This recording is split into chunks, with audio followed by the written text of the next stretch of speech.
Hi, everybody. Thank you so much for joining us to today's HECHO USA Narrative Shorts Q&A. HECHO USA, it's our shorts program that is made of some of the best U.S. Latino films that have come out of the past year. If you watch the film already, if you watch the program already, like I mentioned in the intro, we had a great amount of great work come in this year, and it was really tough to break it down. So we kind of divided it into narratives and shorts. So this one was just exclusively narratives. And again, a lot of great work was unfortunately not selected, but there's still a lot. It goes to show that the amount of films that are being made by Latinos is growing year after year, and when you watch these films as a viewer, you're helping the filmmakers get seen and get work in front of the camera and also behind the camera.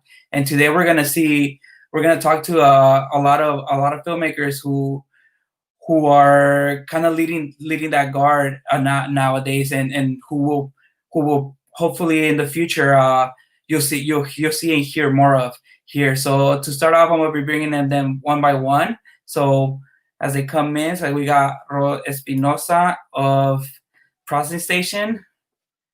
Hey guys. We got Paola Osa of Remember When. Hello. Emil Gallardo of 1, 2, 3 All Eyes on Me. How's it going? J.M. Longoria of BB. Hey everyone.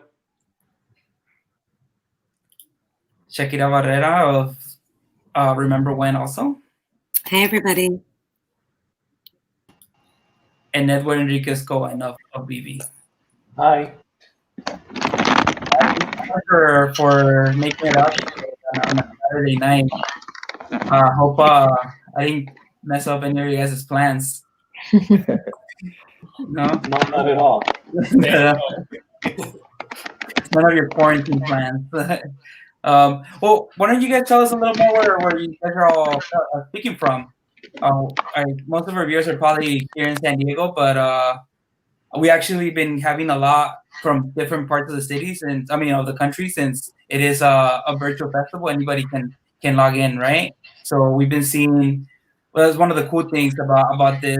Anybody who's not, sometimes people can't come to San Diego to experience the festival and watch these films, but now they can do it from home without having that extra step, extra obstacle in the way. So yeah, let's start with you, Ro. Where are you from? Where are you speaking from? I'm from Guadalajara, Mexico, but I've been living in LA for like 8 years now. Nice. Yeah. Thank you. How are you, Paula? I'm from New Jersey. I think I'm the only East Coaster here. That's not true. I mean, true. But you're living in LA now, Shakira. But you post that heart. That's true. That's how we connected, of course. Mm-hmm. Yeah, no, I'm from LA, but I'm in Oakland right now. Okay. And Edward? Well, about myself, I'm originally from Arizona, but I've lived in Los Angeles for 20 years now. Okay. And Shakira, I guess you said right. You're from the East Coast also. Yep, Jersey. Mm-hmm. Jersey also, and also in LA. Yep. And then JM also.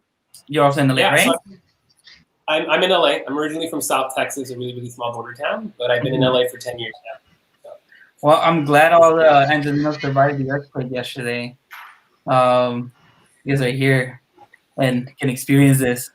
Besides that scare, hope it was just a scare. Nothing broken out. It woke me up though. No, it was startling, but no, nothing broke. Yeah, it was startling, man. It's part of that LA life. For sure. You know, you'll get used to it. Can't relate. I'm sorry. Well, I guess we can start talking about the films because that's what people are here for. So I'm always interested in once after I watch a film, I'm always interested in how a filmmaker comes up with a story and what like as filmmakers how they come up with a story, where their ideas come from, as actors or producers, why they become attached, or writers, how what drives them to join a project. So if you guys could talk a little bit about that with us, we'll start with you, Ro, and we'll just go in line. Sure. So I assume, like all of us here, I grew up obsessed with movies, and I lived in Mexico City. And my parents were huge on I couldn't watch R-rated movies, so it really pissed me off. And when Terminator 2 was coming out, my little heart desired nothing more than to see Terminator 2, but it was rated R. Anyway, I go to the video store one day, and there was a VHS labeled Judgment Day. So I thought it was Terminator 2 when I rented it, and it was actually the Albert Brooks comedy Defending Your Life, but they translated it as Judgment Day. So if anyone hasn't seen that movie, it's also a movie set in the afterlife where you have to kind of defend the decisions you made in your life to see if you move forward. I think it's like based on Buddhist principles. I'm not sure about that. But anyway, I saw the movie and I loved it. And it just always made me think about making a movie where the afterlife was kind of bureaucratic. And they have it in, not Edward Scissorhands, in Beetlejuice, they also kind of have that. So it's an idea that's been done many times, but I just thought about doing it specifically from the perspective of religion. So that's how it came to be. And then Richard, who's my lead, I met him on the first short I PA'd on when I was in LA. I PA'd for Ari Aster on a short he did called Munchausen. And Ari was friends with Richard. And I just introduced myself to him and I said I loved Office Space and I'd love to work with him one day. And then like 5 years later, he agreed to do this. Awesome, thank you. Yep. For me, as far as how I came up with this story, I was kind of having writer's block, and I knew that there was this trailer park about like 15 minutes from my house. And so I decided to just go take a walk around there. And as I was like driving around in my car, I noticed that I was getting lost because the streets were all very like narrow, and it was like a maze. And so at one point I like come to a stop sign and I see this little girl running across the street without looking, and her brother is chasing behind her. And immediately that brought me back to like my brother and I, and it was just like a moment that I was like, oh my God. And after that, I also used a time when I got lost in Colombia when I was like 4 years old. And so using those kind of elements and obstacles, I kind of merged them together. And yeah, I knew I wanted to really focus on this sibling relationship between a brother and his sister. And yeah, that's how we're here today. Awesome, thank you. Yeah, so for me, I guess it started with my mom. So my mom was a teacher for like 30 years. So I just always had a ton of respect for teachers and what they do. So that was kind of just in the background. And then separate from that, I had seen this cell phone video of this teacher actually in Mexico. And there's guys that were shooting at one another outside the classroom. And she asked all the kids to get on the ground. And they're on the ground. And then she asked them if they'll sing with her. And she starts singing to them and trying to get them to participate. And this is just a little cell phone video. And I actually don't know how it ended, but I was so inspired by her courage and her compassion and her selflessness that I wanted to make a film that just brought you into the classroom from the teacher's perspective and just created this really immersive experience so that people would develop a better emotional understanding for what these situations are like. So that's kind of how it came about. And I just felt compelled to do this and tell the story in this way. Thank you. We'll go next with you, Edward. Actually, with our story, I'll let JM start, and then I'll jump in because the story started with him. Mm-hmm. Thank you, Edward. Yeah, so for our film, BB is actually inspired by my real relationship with my dad growing up. So when I was little, I had trouble communicating, and my dad would say, "You can't speak it, write it." So for many years, he and I had this tradition of writing little letters and notes to each other to express things that were hard to talk about, at any age between two men, a father and a son. And that's where this beautiful relationship, happened between us. So in coming up with the story, this film actually was developed through Nalip's Latino Lens incubator. And that's how I kind of continued progressing. And then since the beginning, I mean, it's when they say a project's meant to be, it's meant to be, where everything just fell into place. And I can have Edward speak a little bit more on that. But the opportunities to explore a relationship between a father and a son, which we don't normally see in this aspect, was really important. And then also adding in the coming out element as well too. So. And for me, getting involved in the film, I was very fortunate that I was one of the first people to read the script. And from the moment I read the script, I knew it was something that I needed to produce and something that needed to be told and be shared. Maybe 2 months, or actually 3 months before they wrote it, my father passed away.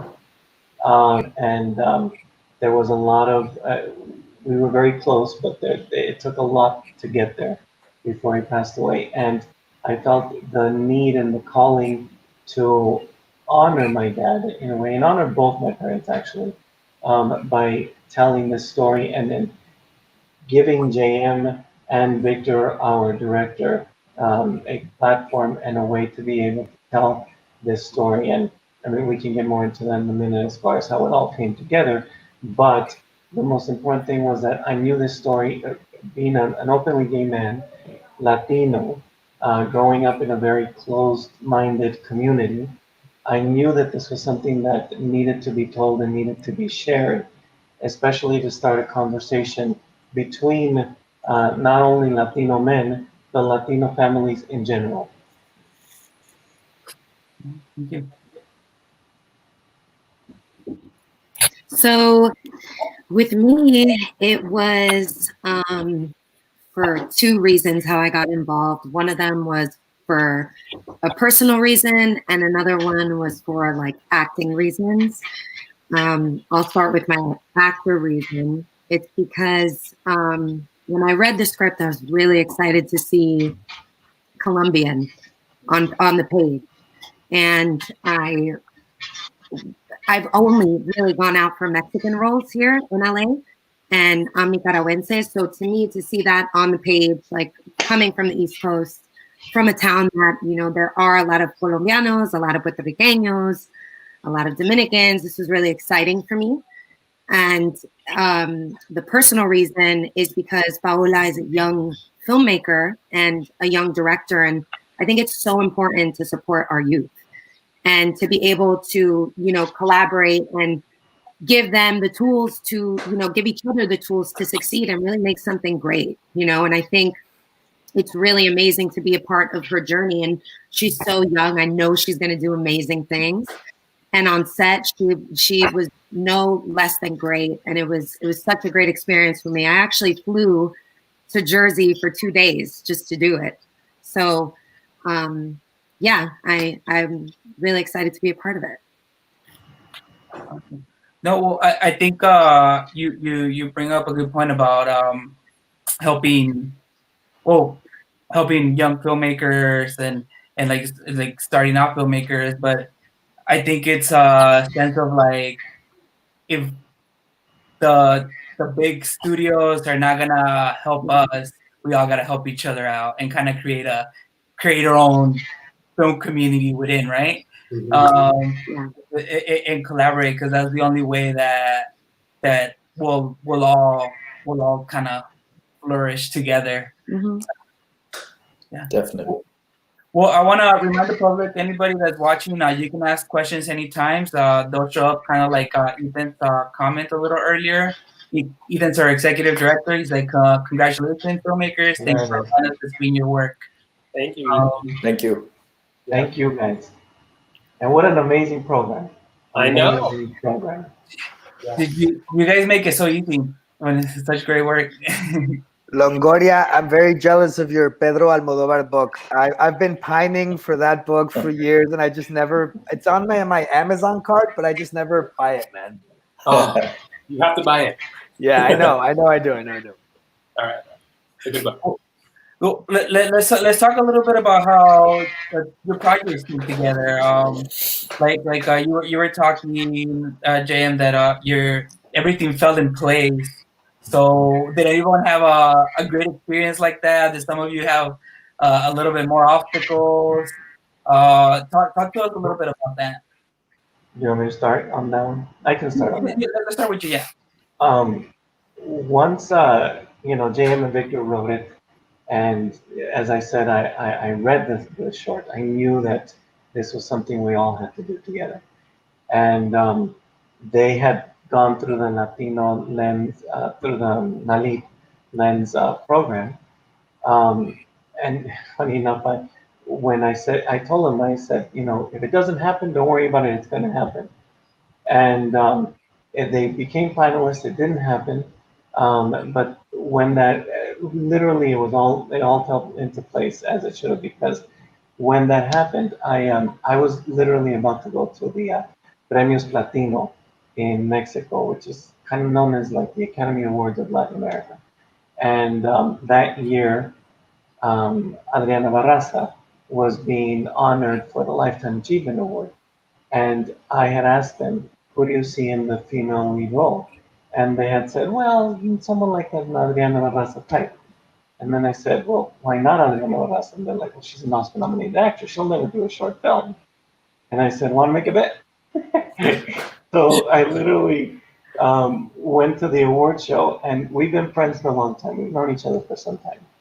And I found my moment, and I pitched the story to her. And when I was done pitching the story to her, she said, send me the script and I'll let you know. And I'm not kidding when I say probably 5 days later, I figured she'll send me an email or something. She called me on the phone and she said, mi vida, this story needs to be told and I'll do whatever you need me to do it. And having Adriana Barraza come on board was like having the golden eagle knock on our head. And from that moment on, it just all started coming together. And then our good friend Monica Ramirez, who is the activist that started the Time's Up movement, she wrote the letter that Dear Sisters that was published in Time magazine. We presented this story to her. She fell in love with the story and she said, I'm going to help you guys make it. And she helped us find our executive producers, which we'll get into in a minute. But it was Southern Poverty Law Centers who came on board and wanted to use this as their educational tool for their teaching tolerance program. So they gave us, they came on board as our executive producers, and everything else came together. Awesome. Who wants to go next? Anybody? You guys can raise your hand. I mean, I could talk a little bit about it. When we were working on the script, we were worried about how are we ever going to find a school to let us film what we wanted to film there. And same thing with our kids, like how are we ever going to find parents that will let their kids be in a film like this? But kind of like JM said, I guess it felt like it was meant to be because everything kind of just fell into place. And visited a school and told them what I wanted to do and explained why. And they just jumped on board. And I was very upfront and honest from the very beginning. And we actually kind of toned down a little bit of what we had originally written, and they had still agreed to all of it. So we just kind of, I don't want to say lucky because it feels like a little more than that, but just the pieces came together and we didn't have any problems. So, but it's credit to the school and to the parents for all being so supportive of what we were trying to do and the story we wanted to make. I'm sorry, I have to jump in for 1 second. Is it Emin? Yeah. Emin, what an extraordinary job. Oh, thank you. Thank you. Extraordinary job. That was, I was literally choking. I could not stop crying after seeing it. Extraordinary. Thank you so much. And something that truly, genuinely needs to be shared. Thank you. So congratulations. Thank you. Ro, you want to go next? Sure, yeah, no, I agree with Spirit, with Emil and with Longoria and Edward. every movie is just a series of miracles that just keep happening. It just is, man. It's like you set out to make these things, then you're in the middle of it, and you realize it was stupid to start, but now it's just going, man. And now people are showing up to your apartment, and you're looking at color palettes, and you're trying to get shit done, and someone knows someone that has a pickup truck, and they can do something, and that'll save you $100. And it just keeps going like that until you finish. Myself on this film, a big lesson was I took way too much time on post. That was my biggest lesson, to really map out post before I start. Because I ended up being 1 year in post. Also, I ran out of money, this and that. But yeah, how it came together is, so I went to film school in LA, in AFI, and I was like a few years out, and I just got the people I liked the most from when I was there, and we made it together. Yeah, well, I think one thing that all you guys have in common that also Paola, I think that Did we lose both of them? I'm sorry? Did we lose the ladies? I don't see them. I think we lost both of them. Yeah, Shakira had to go. I got a message, but Paola, yeah, I think I don't know if her signal dropped or something. But yeah, all four of you guys that I have in common, all four films, sorry, is the way you guys manage tension in the film. Well, you, Rodrigo, with the gentleman was like, oh man, I'm gonna go to hell. This is not, it was. I felt that immediately with the tension that the teacher felt that at all times. Oh, here's Paola again. I don't know what happened. All right, Paola. Tell us about how you made your film, though, before you drop off. That's about how it went, exactly like that. Yes, a perfect metaphor. Example. I guess I'll go if it's my turn. Yeah. Let's see. Wow.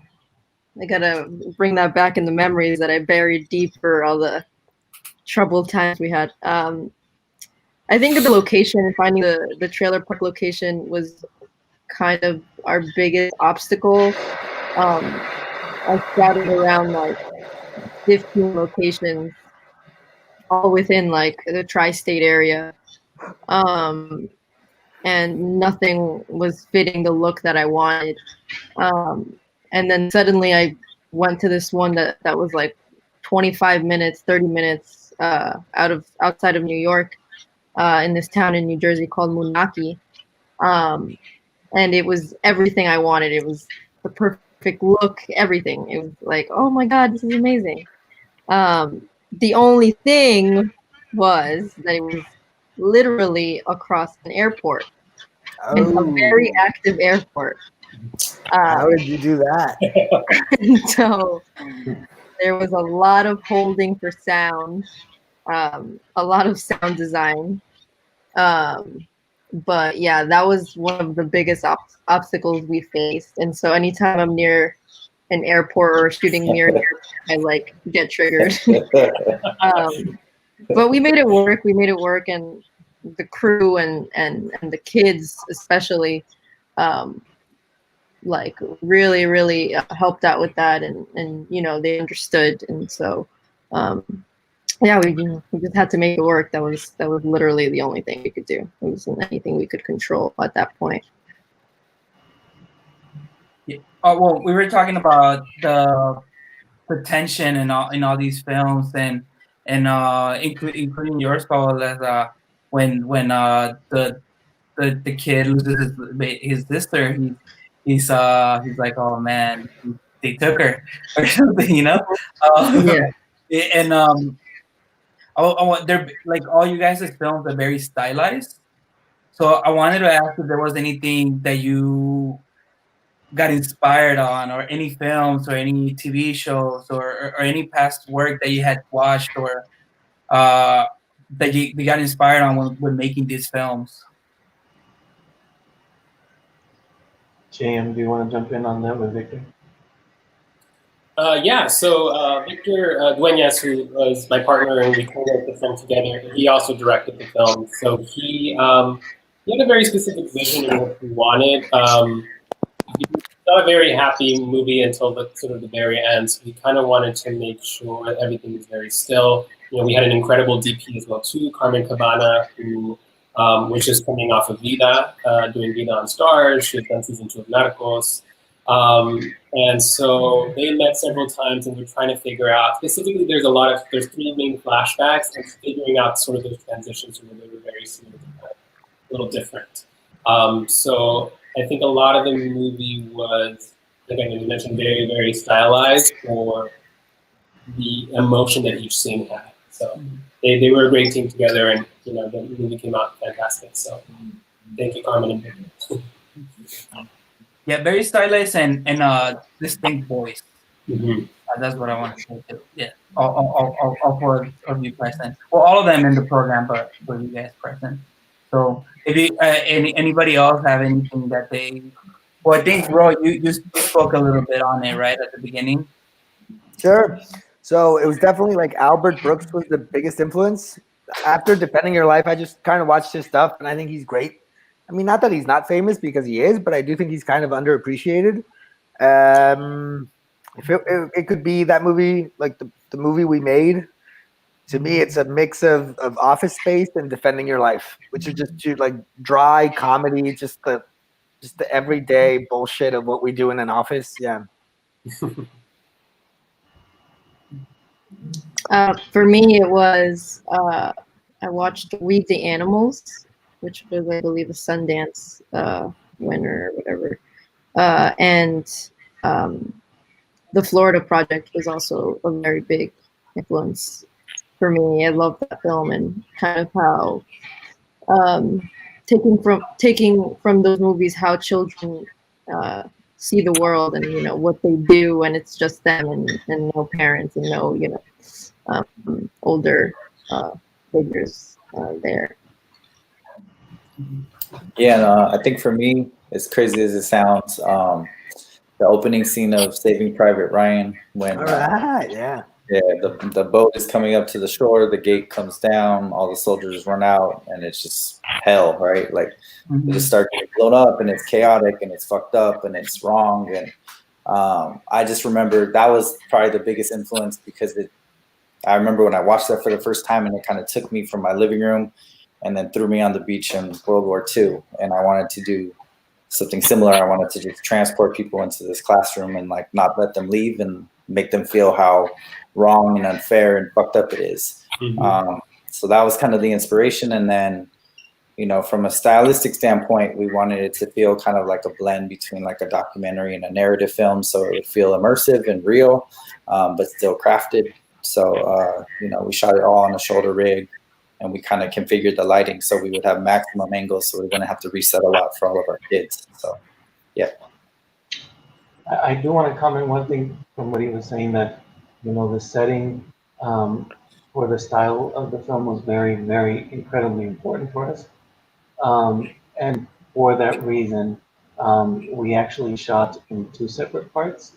All of the indoor parts we shot here in Los Angeles, but it was extraordinarily important for Victor, for Carmen, the VP, and for us to make sure that the other character was very well captured, which was the town of Rio Grande, where JM grew up, because that it's so specific to, you know, the loneliness that, you know, and that you can feel in growing up in a small town like that, and the I think that was extraordinarily important to express is and then show, because it was a true story. So we needed to tell it from a true, honest, genuine place, which is where JM was coming from the story, with the story from the beginning. That authenticity, yeah. It was like another character within the film itself, of where the setting was and how that extra layer plays into sort of trying to figure out how to forgive his father, when this place kind of, in a way, symbolizes all of that. Being in a COVID world currently, I wanted to ask you guys as filmmakers, has it been what have been some of the creative outlets you've had be in quarantine, or has it been like a blessing in disguise where you're like forced to be locked in a room and you're like, oh, writer directors, you're like, I have to write. I don't have anything else to do, or I can write. So why don't you talk a little bit about that for us? We'll start with you, Ro. Oh, absolutely. I completely think it's been a blessing in disguise, without being dismissive of like the horrible aspect of it and people that have lost people. Absolutely, for sure. But one of my best friends from film school, I hadn't seen her in a while, and we reconnected. And first we did Wes Anderson Club, so we would watch one Wes Anderson movie a week. And now we're actually doing Almodovar Club. So it's the best. Just get to stay inside, watch movies all the time. Like, it's the best. My wife doesn't think so, but I think it's great. Yeah. Thank you. How about you, Emil? Yeah, it's been mixed. I mean, it's a blessing in the sense that there's plenty of time to write, and since I was a kid, writing is like the main way I express myself. So there's been plenty of opportunity to do that and take classes and get better, and lots of drafts and lots of notes and stuff. And then the downside is I just want to be back on set. Like, to me, the magic is writing and then turning what I've written into something real. And so to this point, I haven't been able to do the second half, so I'm just kind of itching to get back. But yeah, I mean, it's definitely created a lot of time to reflect and kind of bring back the most important things in life. I feel like as we've all kind of slowed down, gotten to talk to our family and like loved ones more, because we're not as busy as we were before. So Sure. Definitely mixed. Yeah, I mean, I agree with what everyone has said. Blessing in disguise. Although sometimes I felt very guilty if I was not doing like writing my draft and the next draft or something, or like watching a movie. And so it also reflected a lot on like, it's also important to have the balance between like work and doing what and finding like hobbies as well. And so but during the quarantine I started writing my feature, which was super exciting, and still doing many more drafts of that. But yeah, I think that it was overall a blessing in disguise for sure. I gotta say that for me, I work as a producer and as a publicist. So it was actually very interesting because, as soon as things went on shutdown, as a publicist, you're constantly go, go, go, go, go. And most of it is outside of the house. Most of it happens, on red carpets or publicity campaigns or going to, television studio or interviews. And I was traveling a tremendous amount with clients.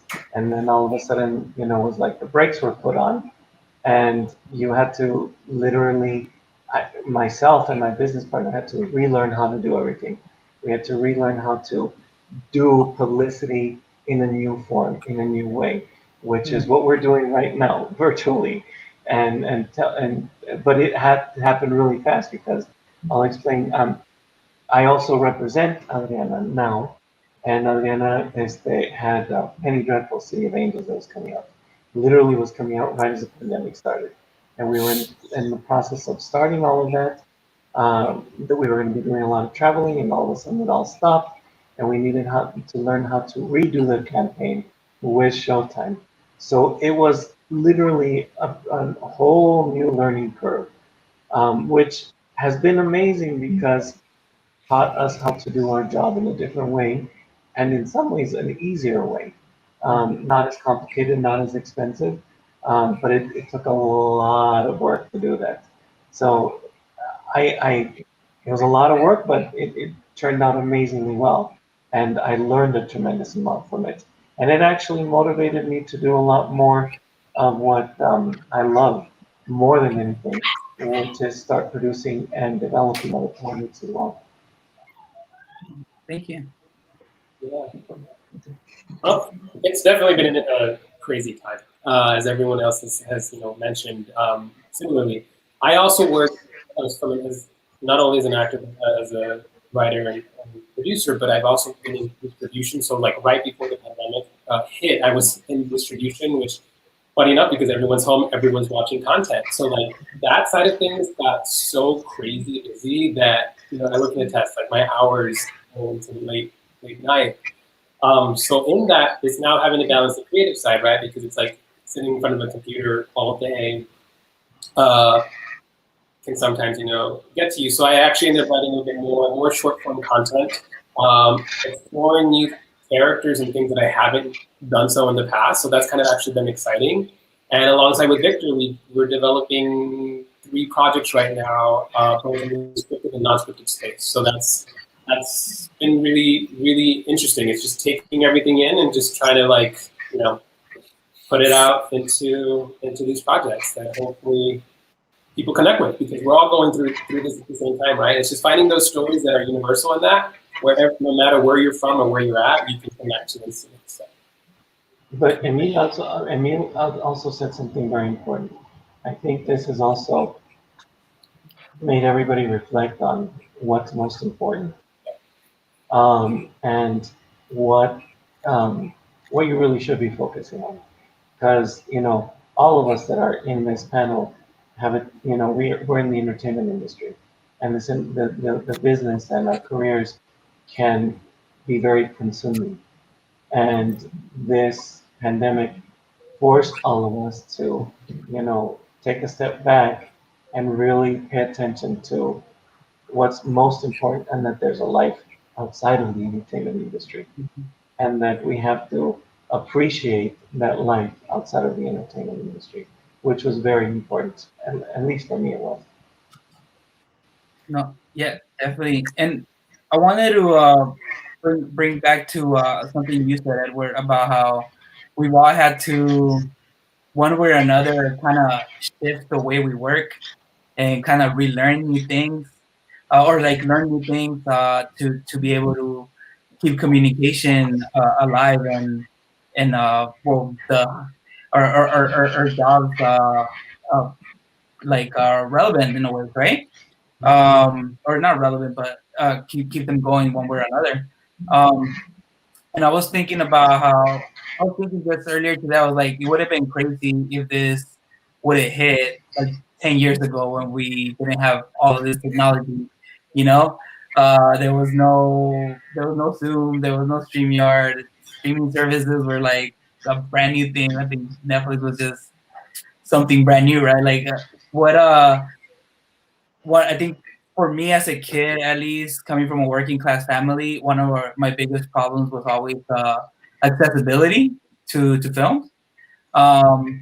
So I think it now that we have this virtual festival, in some ways, accessibility, well, so virtual film festivals and streaming services overall, accessibility is a little bit better.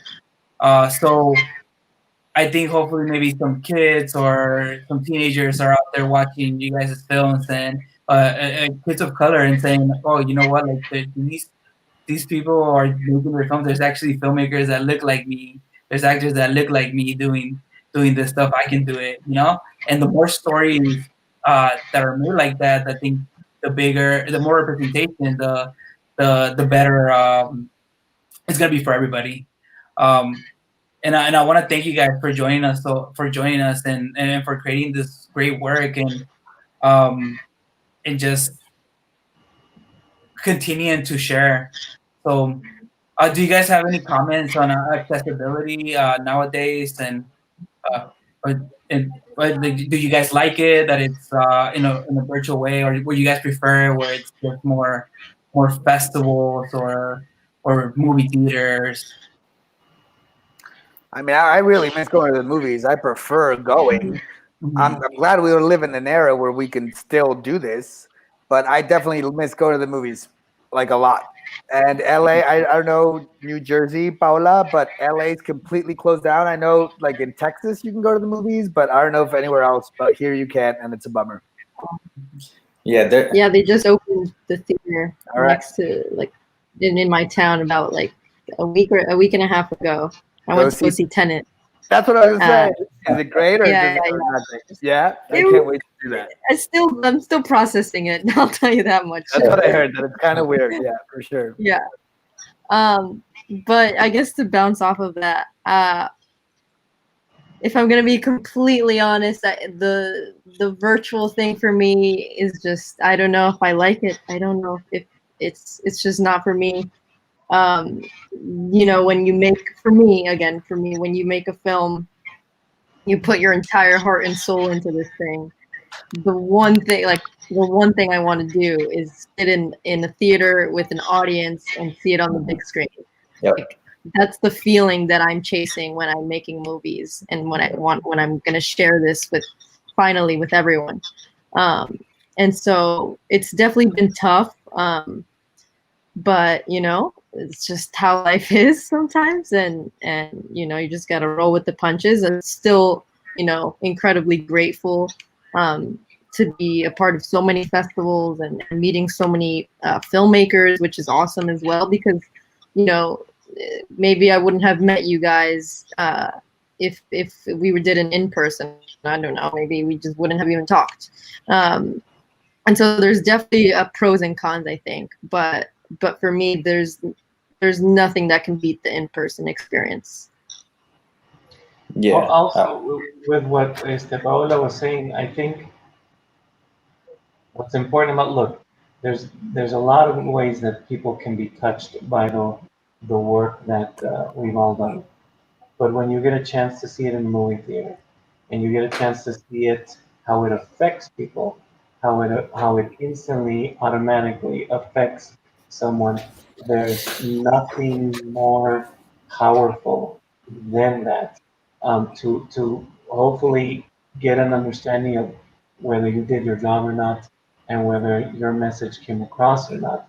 And then, for example, Juan, you choosing these all of these extraordinary shorts, you know, they all have a very important, powerful, interesting message to them that I think have the ability to touch someone in some way, and to be able to get the opportunity to see it in person and experience it. There's nothing quite like it, and I think that's what Paola, you know, is talking about. I'm just going to give an example because Vanessa Perez, our other producer, mentioned this in the filmmakers talk earlier today.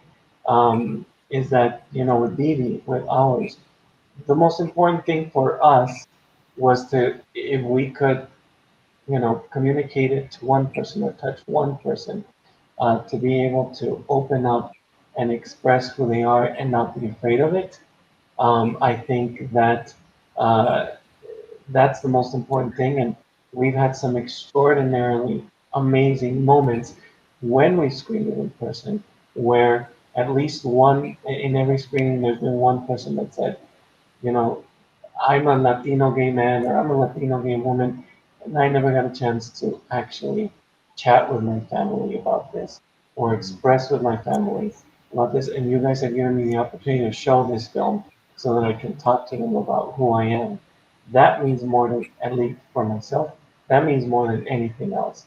And I think for all of you guys and all the work that each and every one of you has done, I think you guys, your projects have the ability to do that. So congratulations to you, and hopefully we'll all get a chance to do that again very soon, and in the future.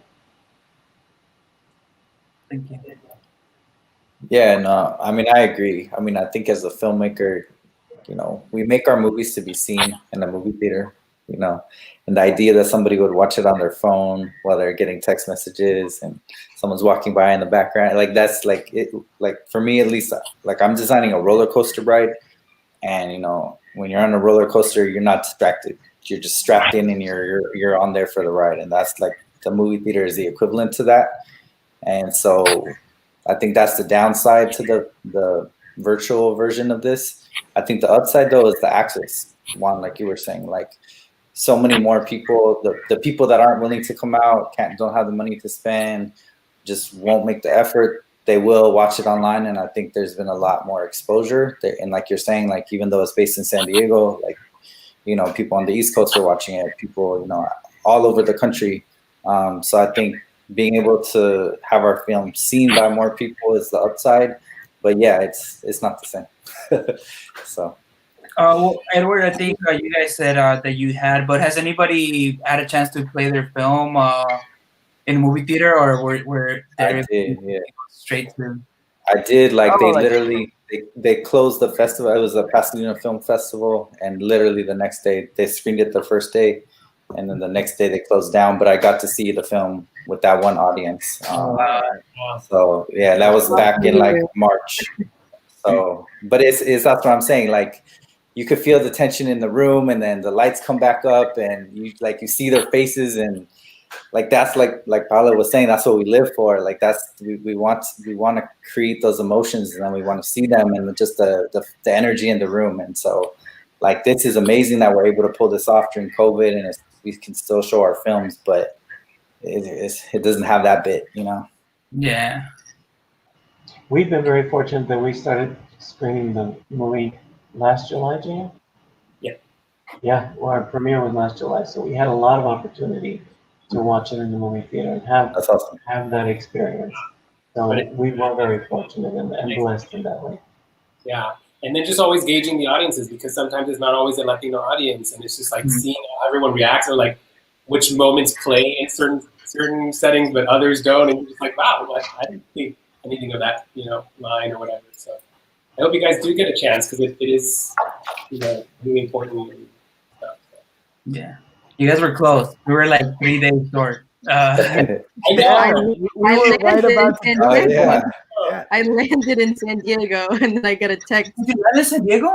I landed as soon as I landed on the tarmac. Oh I got man. the text. Yeah. I think it was from you, We Juan. literally were leaving I the was like, next day to San festival Diego. canceled. I was like, Yeah. no. I had just set my DCP when you guys emailed us. Yeah, I was like next day. Filmmakers that like they got on the plane and there was a festival and they got off and it was, well, like Paola, it was canceled. Yeah, like the noise went out super late, like at 11:30 at night, and we were at the office like at 5 a.m., 5:30 already. We're like, what are we gonna do? And trying to figure it out and start emailing everybody.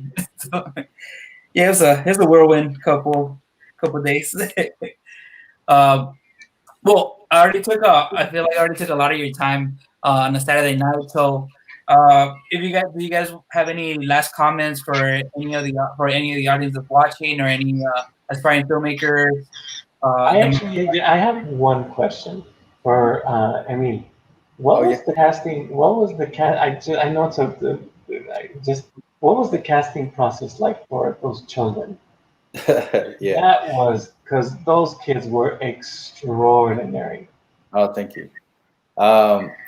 Yeah, so we shot the film in Oakland, and unfortunately in the Bay, we're so close to LA that as soon as anyone casting crew start getting success in their career, they go to LA. So we lose a lot of talent there. And just in general, there aren't a lot of non-white actors. And so I've seen this on my productions. I've seen this on friends' productions. Whenever you're trying to cast a lot of non-white actors, it becomes difficult. And so when I made the decision to have the majority of the cast be Latino, and that was the decision I made early on, we knew we were going to face that problem. So 2 of the 20 kids had acting experience, and the other 18 had never been on a film set before. So we got them from a whole variety of places, including just going out into the neighborhood. We would go out, wait for masks to come out, talk to their parents, explain to them what we wanted to do. So some of them came that way. Some of them came from different agencies. Some of them were friends of someone that we cast, or the neighbor, or the cousin. We had a couple siblings in there. We tried to put them separate. I mean, it was a whole process, because, like, as you would imagine, not all of the parents wanted their kids or thought their kids could be in something that intense. So we lost kids, early on in the process. So getting our 20 took a lot of effort, but they came from all over the Bay Area. Well, then you did an extraordinary job as a director, because Thank you. Congratulations, because getting what you got out of all 20 of them and the intensity was amazing. Thank you. So congrats. Thank you. Appreciate that. Actually, I mean, I gotta tell you a story about when I watched your short for the first time. It was when I was shooting the films. I was usually our festival, we send out our notices like late January, and I had like my last batch of films is always like at the end of the year, and I just remember how, because I remember how I felt after watching it, where I was at. I was at home getting ready. I was already ready to like go out with my family for the 24th to go celebrate. And I was just watching movies before we went out, and it was already like 7:30 p.m. And yours was the last one I watched, and I was just like, oh man. That's like, yours was the last one I watched, and I was like, wow, this got really dark before I go out. Yeah. So it's funny that you say that. When we were talking about the ending, that was actually the scenario that we were discussing, because we felt like for the people that had really been in this situation, you know, whether you live or survive, like no one is not harmed, no one is the same, no one is ever completely okay again. So we felt like for the audience, if they got to the end of the film and then they could just go out to drinks and have a good time, then we did a disservice to the people that were really in this situation. So we never wanted to let the audience off the hook. We wanted people to feel how fucked up it was and to carry that with them, so that some real world change could come out of it. So that was like literally the scenario that we were talking about when we were trying to figure out exactly how to end it. So I'm sorry we killed your night, but you know, like, you know, we wanted people to understand what this is like, so it doesn't continue to happen. So there's no way it was going to end like on a happy note, because it's horrible. So yeah, I kept forgetting now. I was like, I wanted to tell him that if I ever talked to him, but yeah. No, but great work, all of you guys. Anybody else had any final comments? Sorry, I jumped in again. No. I mean, I would just say to any up and coming filmmakers that are making your movies.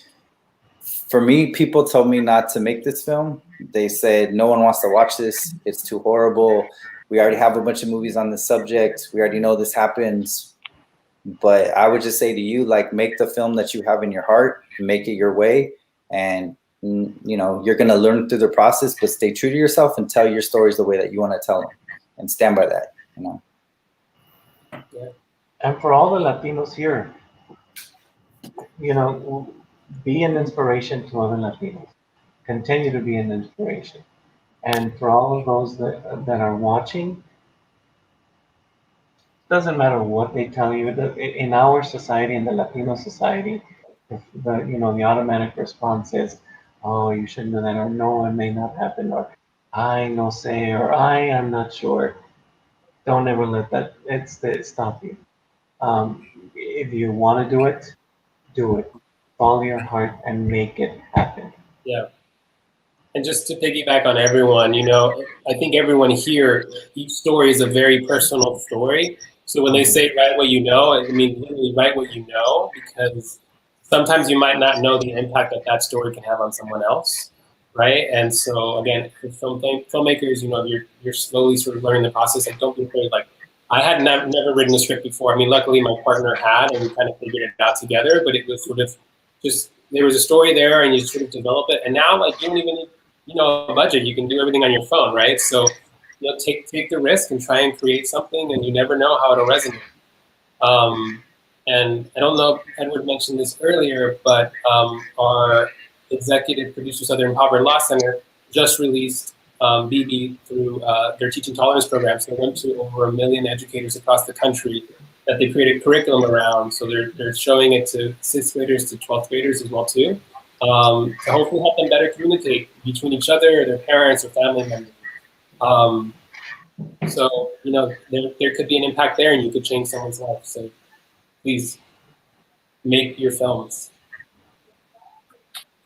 Thank you for all those amazing words, guys, and thank you so much for joining us. And we wish you all the best, and we hope to see you back at the San Diego Latino Film Festival. I hope you had a positive virtual experience, and hopefully next time we can do it all in person at a movie theater. Thank you so much, and yeah, if anybody who's watching, if you like the Q&A, the films are still available for a couple hours.